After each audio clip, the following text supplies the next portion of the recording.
Hello my dear friends, welcome back to your channel Sharma sir with your friend Anish Sharma.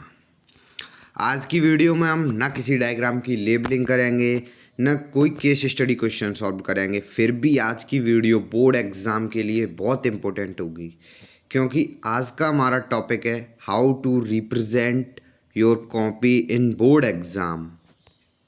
जैसा कि हम सब जानते हैं कि हम में अगर टैलेंट है, स्किल है, बट उस चीज़ को प्रेजेंट करने की कैपेसिटी नहीं है, तो हम उस टैलेंट का कुछ नहीं कर सकते, उसका कोई मतलब नहीं। हमको किसी भी चीज़ को प्रेजेंट करने की कैपेसिटी होनी चाहिए। और बोर्ड एग्ज़ाम में कॉपी का प्रेजेंटेशन बहुत इम्पोर्टेंट होता है, क्योंकि first impression is the last impression. और जो आपकी कॉपी चेक करते हैं उनके लिए आपकी प्रेजेंटेशन बहुत इम्पोर्टेंट होती है, क्योंकि वो आपको जानते नहीं हैं। वो मार्क्स आपके टैलेंट और प्रेजेंटेशन के बेस पर देते हैं। तो आपको अपनी कॉपी को प्रेजेंट करना भी आना चाहिए। सो बिना देरी किए let's start how to present your copy in board exam. So friends, मैंने यहाँ पर कुछ पॉइंट्स मेंशन किए हैं, उन्हीं के बेसिस पर आज हम सीखेंगे how to present your board copy in exam. So let's read them one by one. The first point states that your writing must be neat and clean. आपकी राइटिंग ज़्यादा अच्छी ना हो फिर भी कोई परेशानी नहीं है, बट वो नीट और क्लीन होनी चाहिए। जो राइटिंग है वो रीडेबल होनी चाहिए, जो एग्जामिनर है वो उसको आसानी से पढ़ सके। Made a single cut on mistakes. हम मिस्टेक्स पर सिर्फ एक कट लगाएं, ओनली वन कट, जैसा कि मैंने यहाँ पर दिखाया है, ओनली वन कट। हम कभी कभी क्या करते हैं, ऐसे करते हैं, तो ये जो चीज़ है ये हमारी मिस्टेक्स को हाईलाइट करती है, इसीलिए only made a single cut on our mistakes. Now third point, use to make margin and never write in margin line. जो हमारी कॉपी होती है उसके एक साइड तो मार्जिन दी होती है, बट दूसरी साइड मार्जिन नहीं होती। तो दूसरी साइड हम अपनी स्केल से कोई लाइन बना के दूसरी साइड भी थोड़ा सा मार्जिन छोड़ दें।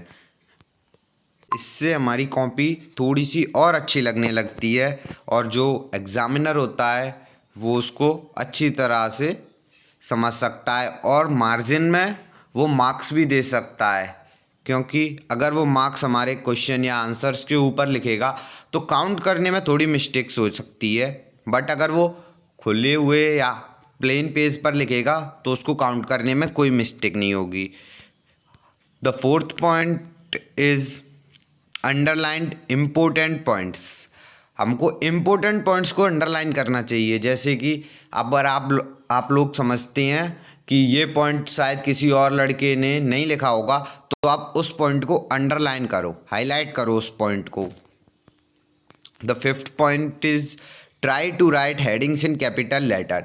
सोशल साइंस या साइंस का जो एग्ज़ाम होता है उसमें हमको हेडिंग्स लिखनी पड़ती हैं, तो ट्राई टू राइट हेडिंग्स को हम कैपिटल लेटर में लिखने की ट्राई करें, ताकि वो हेडिंग्स हैं वो अलग से थोड़ा हाईलाइटेड होकर लगें, ये नहीं कि ये पैराग्राफ में ही है। And the sixth point is start your copy with your strong section. It is the most important point. हमको अपने स्ट्रॉन्ग सेक्शन, जो हमारे पेपर में सेक्शन होते हैं, section A B C D, इनमें से जो भी हमारा स्ट्रॉन्ग सेक्शन है उसी से हमको ये कॉपी अपनी स्टार्ट करनी चाहिए, ताकि उसमें हम कम मिस्टेक्स करें और जो एग्ज़ामिनर चेक करने वाला है उसको वो कॉपी अच्छी लगे, और इससे आपका कॉन्फिडेंस भी इंक्रीज़ होगा। The seventh point is try to avoid spelling mistakes in first 4 और 5 page of copy. It means जो हमारे कॉपी के स्टार्टिंग के 5-4 पेज होते हैं उनमें ट्राई करें कि हम स्पेलिंग्स की बहुत कम मिस्टेक्स करें, और वैसे तो पूरे पेपर में ही ट्राई करें कि स्पेलिंग्स की हम कम मिस्टेक करें, बट जो 4 और 5 पेज होते हैं स्टार्टिंग के उनमें थोड़ा सा ज़्यादा फोकस करें कि हमारी कोई भी स्पेलिंग में मिस्टेक ना हो। लीव 3 और 4 लाइन बिटवीन 2 आंसर्स।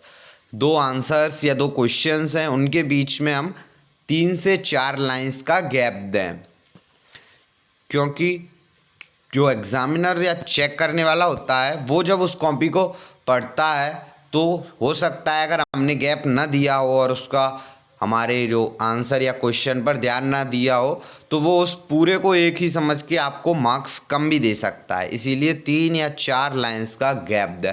इसका एक और फ़ायदा है, अगर हम अपने फर्स्ट क्वेश्चन में कुछ भूल गए हैं तो हम उन 3 या 4 लाइंस के गैप में उसको फिर से लिख सकते हैं। The 8th point is follow the word limit given in the question.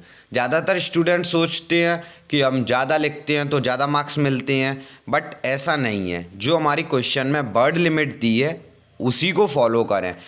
अगर हम ज़्यादा भी लिख देते हैं तो जो चेकर होता है वो बोर हो जाता है उसको पढ़ते पढ़ते, इसीलिए वर्ड लिमिट को फॉलो करने की कोशिश करें। अगर किसी क्वेश्चन में वर्ड लिमिट 120 to 150 वर्ड्स है तो उसको अप्रॉक्सीमेट 160 वर्ड्स में लिख दें।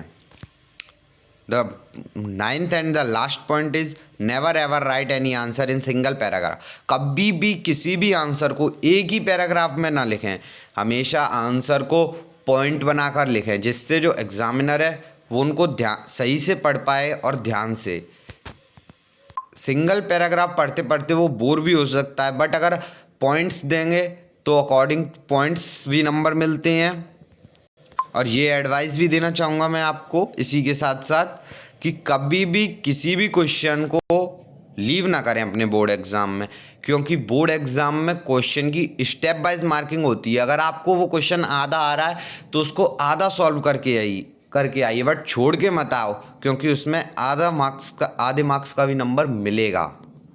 और बोर्ड एग्ज़ाम या किसी भी कॉम्पिटिटिव एग्ज़ाम में थोड़े से नंबर भी बहुत इम्पोर्टेंट होते हैं। अभी मैं आपको एक कॉपी का सैंपल दिखाऊंगा that how to write in board exam. आपको अपनी स्क्रीन पर एक कॉपी शो हो रही होगी।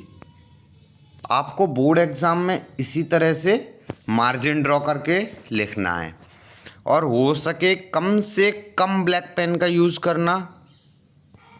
ब्लैक पेन का यूज़ या सेक्शंस या आंसर लिखने के लिए ही करना, बिकॉज ब्लैक पेन अलाउड नहीं होती बोर्ड एग्ज़ाम में। अलाउड तो होती है ब्लैक पेन एग्ज़ाम में, बट ब्लू पेन ज़्यादा सूटेबल रहती है।